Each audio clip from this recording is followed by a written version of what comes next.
مکہ معظمہ میں کافر ولید نامی رہتا تھا۔ اس کا ایک سونے کا بت تھا جسے وہ پوجا کرتا تھا۔ ایک دن اس بت میں حرکت پیدا ہوئی اور وہ کہنے لگا، لوگو، محمد اللہ کا رسول نہیں ہے، اس کی تصدیق مت کرنا، معاذ اللہ۔ ولید بڑا خوش ہوا اور باہر نکل کر اپنے دوستوں سے کہا، مبارک ہو، آج میرا معبود بولا ہے اور صاف صاف اس نے کہا کہ محمد اللہ کا رسول نہیں ہے۔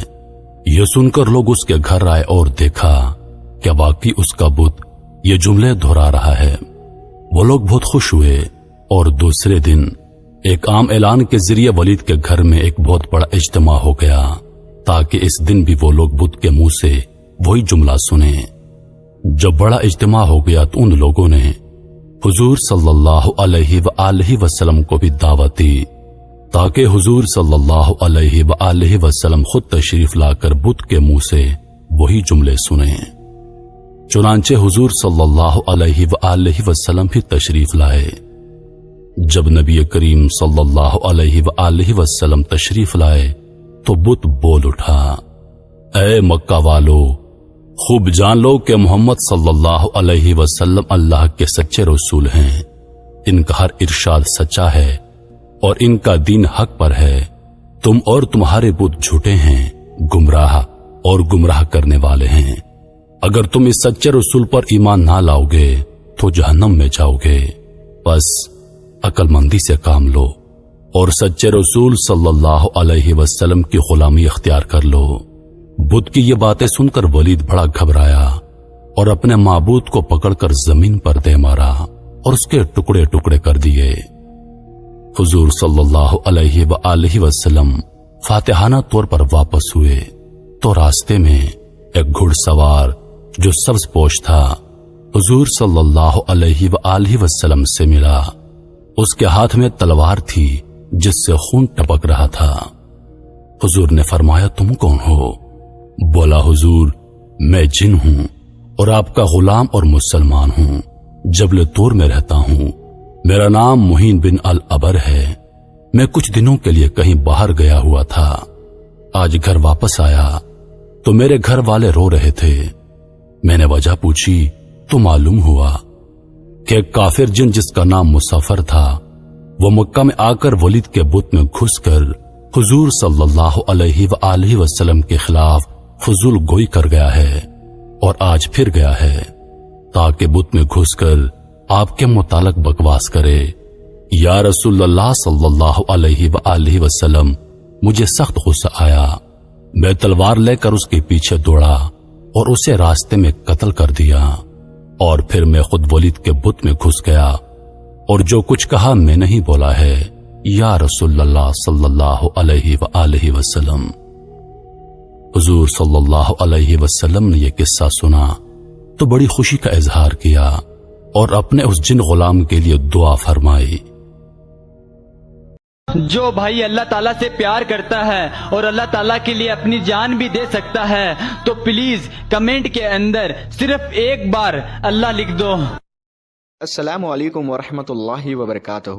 پیارے دوستو، آج کی اس ویڈیو میں ہم آپ کو اللہ تبارک و تعالیٰ کے پیغمبر حضرت محمد مصطفیٰ صلی اللہ تعالی علیہ وسلم کے بچپن کا بکریاں چرانے کا بہت ہی خوبصورت واقعہ بتانے والے ہیں، جس کو سن کر آپ کا بھی دل خوش ہو جائے گا۔ آج کی ویڈیو کو آخر تک ضرور دیکھیں، اور اگر آپ کو اللہ کے پیارے نبی حضرت محمد مصطفیٰ صلی اللہ تعالی علیہ وسلم سے سچی محبت ہے، یعنی آپ عاشق رسول ہے، تو بس اس ویڈیو کو ایک لائک کر کے کمنٹ میں یا رسول اللہ ضرور لکھیں۔ دیکھتے ہیں کتنے عاشق رسول آج کی اس ویڈیو کو دیکھ رہے ہیں۔ تو چلیے دوستو، شروع کرتے ہیں آج کی ویڈیو۔ پیارے دوستو، حضرت حلیمہ سعدیہ رضی اللہ تعالی عنہا، جنہوں نے اللہ کے پیغمبر حضرت محمد مصطفیٰ صلی اللہ تعالی علیہ وسلم کی بچپن میں پرورش کی، جو آپ کی دائی مبارکہ بھی ہے، یعنی آپ کی رضائی والدہ رہی ہے۔ حضرت حلیمہ سعدیہ رضی اللہ تعالی عنہا فرماتی ہے کہ جب سے محمد میری زندگی میں آیا تو ان کی برکت سے میری تو زندگی ہی بدل گئی۔ آپ کی برکتیں اتنی تھی کہ جن کو دیکھ کر ہم نے محمد کا نام ہی برکت والا بچہ رکھ دیا۔ حضرت حلیمہ سعدیہ رضی اللہ تعالی عنہا فرماتی ہے کہ ایک بار ہمارے یہاں پر سوکھا پڑ گیا، سب کے جانور بھوک سے مرنے لگے، مگر جس طرف ہمارے بچے بکریوں کو لے کر جاتے تو ہماری بکریاں خوب کھا کر واپس آتی، یعنی کہ ہماری بکریاں اچھی طرح سے پیٹ بھر کر واپس آتی۔ یہ دیکھ کر سارے گاؤں والے اپنے بچوں کو ڈانٹ کر کہنے لگے کہ جس طرف حلیمہ سعدیہ کی بکریاں چرنے جاتی ہے وہاں پر تم لوگ کیوں نہیں جاتے ہو؟ اس کے بعد میں گاؤں والوں کے دوسرے بچے بھی اپنی اپنی بکریاں لے کر حلیمہ سعدیہ کی بکریوں کے ساتھ لے جانے لگے۔ اب سب لوگوں کی بکریاں ساتھ ساتھ چرنے لگی، یعنی کہ حلیمہ کی بکریاں اور گاؤں والوں کی بکریاں ساتھ میں چرنے لگی، مگر یہ دیکھ کر گاؤں والے حیران رہ گئے کہ سب بکریاں ساتھ میں چر رہی ہے لیکن حلیمہ کی بکریوں کا پیٹ تو بھر رہا ہے اور باقی کی بکریاں بھوکی رہ رہی ہے۔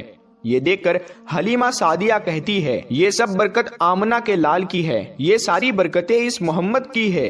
اور یہی نہیں، حضرت حلیمہ سعدیہ رضی اللہ تعالیٰ عنہ کہتی ہے کہ گاؤں میں جب بھی کسی کی بکری بیمار ہو جاتی تو گاؤں والے اس بکری کو لے کر ہمارے گھر آتے اور محمد کا ننھا سا ہاتھ بیمار بکری پر پھیر دیتے، وہ بکری فوراً ٹھیک ہو جاتی۔ اور یہی نہیں، اگر گاؤں میں کوئی بچہ بیمار ہو جاتا تو اس بیمار بچے پر محمد کا ہاتھ پھیر دیتے تو وہ بالکل ٹھیک ہو جاتا۔ پیارے دوستو، اللہ کے پیغمبر حضرت محمد مصطفیٰ صلی اللہ تعالی علیہ وسلم جب حضرت حلیمہ سعدیہ کے پاس میں پرورش پا رہے تھے اور جب آپ کی عمر مبارک 3 سال کی ہو گئی تھی تو ایک دن حلیمہ سعدیہ کی سگی بیٹی اپنی ماں سے کہنے لگی، یعنی کہ آپ صلی اللہ تعالی علیہ وسلم کی منہ بولی بہن اپنی ماں حلیمہ سعدیہ سے کہنے لگی، جب میں بکری چرانے کے لیے جاتی ہوں تو میرا وہاں پر بھائی محمد کے بغیر دل نہیں لگتا۔ اے میری ماں، میرا ایک کام کرو، جب میں بکریاں چرانے کے لیے جاؤں تو میرے بھائی محمد کو بھی میرے ساتھ میں بھیج دینا۔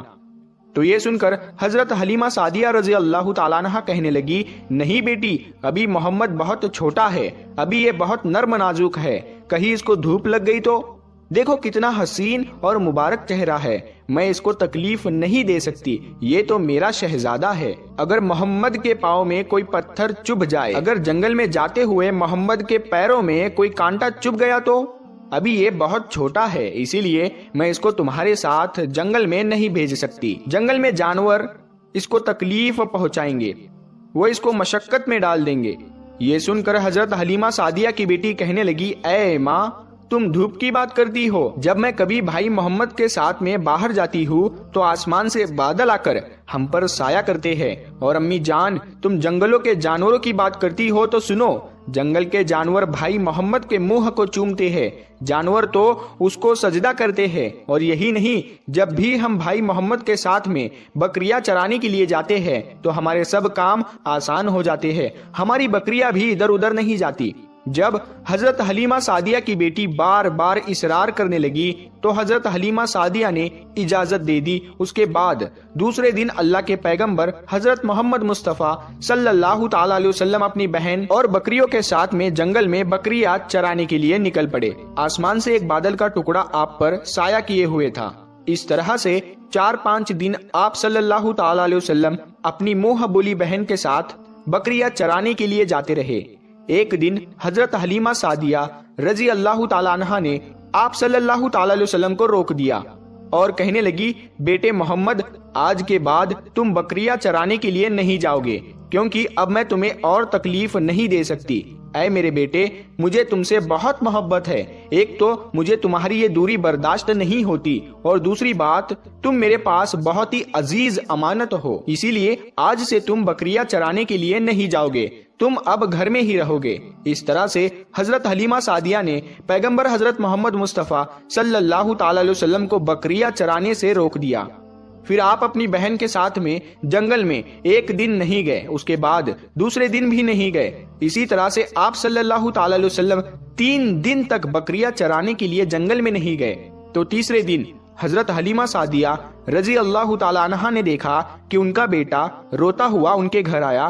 یہ دیکھ کر دائی حلیمہ نے پوچھا، اے میرے بیٹے، کیا ہوا، کیوں رو رہے ہو؟ تو بیٹا کہنے لگا، اماں، ہماری ایک بکری کو جنگل میں ایک بھیڑیا اٹھا کر لے گیا ہے۔ جب دائی حلیمہ نے اپنے بیٹے کے منہ سے یہ بات سنی تو دائی حلیمہ کی آنکھوں میں آنسو آ گئے۔ جب اللہ کے پیغمبر حضرت محمد مصطفیٰ صلی اللہ تعالی علیہ وسلم نے اپنی ماں حلیمہ سعدیہ رضی اللہ تعالی عنہا کے آنکھوں میں آنسو دیکھے تو آپ صلی اللہ تعالی علیہ وسلم کی آنکھوں میں سے آنسو بہنے لگے، کیونکہ آپ کا دل بچپن سے ہی بڑا نرم تھا، کسی کا بھی دکھ آپ سے برداشت نہیں ہوتا تھا، اور دائی حلیمہ تو آپ کی والدہ محترمہ تھی۔ پھر آپ صلی اللہ تعالی علیہ وسلم کہنے لگے، امی جان آپ روتی کیوں ہو؟ حلیمہ سعدیہ کہنے لگی، اے بیٹا محمد، ہماری ایک بکری کو جنگل میں ایک بھیڑیا اٹھا کر لے گیا، پتہ نہیں اب ہماری بکری کے ساتھ میں وہ کیا کرے گا۔ تو یہ سن کر اللہ کے پیارے نبی صلی اللہ تعالی علیہ وسلم نے فرمایا، امی جان آپ رونا بند کر دو، ہم ہماری بکری کو ابھی واپس لے کر آتے ہیں۔ یہ بات سن کر اماں حلیمہ سعدیہ کہنے لگی، نہیں میرے بیٹے، آپ جنگل میں مت جانا، بھیڑیے خطرناک ہوتے ہیں، وہ کہیں پر آپ کو نقصان نہ پہنچا دے۔ اسی طرح دائی حلیمہ منع کرتی رہی، لیکن آپ صلی اللہ تعالی علیہ وسلم نہیں مانے اور کہنے لگے، نہیں اماں، ہم ابھی کے ابھی ہماری بکری کو واپس لے کر آتے ہیں۔ اس کے بعد اللہ کے پیغمبر حضرت محمد صلی اللہ تعالی علیہ وسلم بکری کی تلاش میں جنگل پہنچ گئے اور ایک صدا لگائی، صدا دی آپ نے، اے ساکن صحرا ادھر آؤ، میری امی کی بکری لے گیا ہے کون بتلاؤ۔ صدا سنتے ہی سارے بھیڑیے جانور سب آئے، جھکا کر سر سلامی دی ادب ان کا بجا لائے، اے جنگل کے جانوروں میری اماں حلیمہ کی بکری واپس کر دو۔ بس آپ صلی اللہ تعالی علیہ وسلم کا اتنا ہی فرمانا تھا کہ جنگل کے تمام جانور بکری کو ساتھ لیے دوڑتے ہوئے آئے اور ان کے قدموں میں جھک کر سلامی دینے لگے۔ اتنا کہہ کر وہ بھیڑیے آپ کے قدموں میں بیٹھ گئے اور نہایت ہی ادب کے ساتھ کہنے لگے، اے اللہ کے نبی آپ پر ہماری جان قربان۔ اتنا سن کر آپ صلی اللہ تعالی علیہ وسلم نے فرمایا، اے جانوروں، کیا آپ کو معلوم نہیں تھا کہ یہ بکری ہماری اماں حلیمہ کی ہے؟ بتاؤ تم نے ہماری اماں کو تکلیف کیوں دی؟ کیا آپ کو معلوم نہیں ابھی بھی ہماری اماں رو رہی ہے؟ آپ نے کیوں ہماری اماں کی بکری کو اٹھایا؟ تو وہ جانور کہنے لگے، اے اللہ کے رسول، آپ بکریاں چرانے کے لیے کچھ دن تو جنگل میں آئے، اس وقت ہم چھپ چھپ کر آپ کے حسن کا دیدار کرتے رہے اور دیکھتے تھے کہ اس کائنات کے بنانے والے نے اپنا محبوب کیسا بنایا۔ اے اللہ کے رسول، اس کے بعد میں آپ نے جنگل میں آنا ہی بند کر دیا، 3 دن گزر گئے آپ جنگل میں تشریف نہ لائے۔ تو یہ دیکھ کر ہم سب نے یہی سوچ لیا، پکڑ لو ایک بکری، آپ پھر تشریف لائیں گے، اسی ہیلے سے ہم سب آپ کا دیدار کر پائیں گے۔ کہ اگر اللہ کے رسول صلی اللہ تعالی علیہ وسلم کے حسن کا دوبارہ دیدار کرنا ہے تو حلیمہ کی بکری کو اٹھا لاؤ۔ محمد اس بکری کو چھڑانے کے لیے ضرور آئیں گے، کیونکہ وہ اپنی ماں کو روتا ہوا نہیں دیکھ پائیں گے، اور اس طرح سے ہمارا دیدار مصطفیٰ ہوگا۔ اور وہ جانور کہنے لگے، اے اللہ کے رسول آپ پر ہماری جان قربان، بہانہ تو اس بکری کا تھا، ہمارا مقصد صرف آپ کا دیدار کرنا تھا، اسی لیے ہم نے آپ کی اماں کی اس بکری کو نشانہ بنایا۔ تو پیارے دوستو، دیکھا آپ نے محبت کا یہ منظر، ان جانوروں میں شیر جو خونخوار مانا جاتا ہے وہ بھی تھا، بھیڑیے جو خونخوار مانے جاتے ہیں وہ بھی تھے، جنگل میں جتنے بھی خونخوار جانور تھے وہ بھی اس جانوروں میں شامل تھے۔ پیارے دوستو، اگر ایک بکری کو کوئی بھیڑیا اٹھا لے جاتا ہے، کوئی شیر اٹھا لے جاتا ہے تو اسے چھوڑتا نہیں ہے، اسے اپنی خوراک بنا لیتا ہے، لیکن آپ یہاں پر اس محبت کو دیکھیے کہ جانور بھی جس کو سجدہ کرتے ہیں، ایسے ہمارے نبی صلی اللہ تعالی علیہ وسلم۔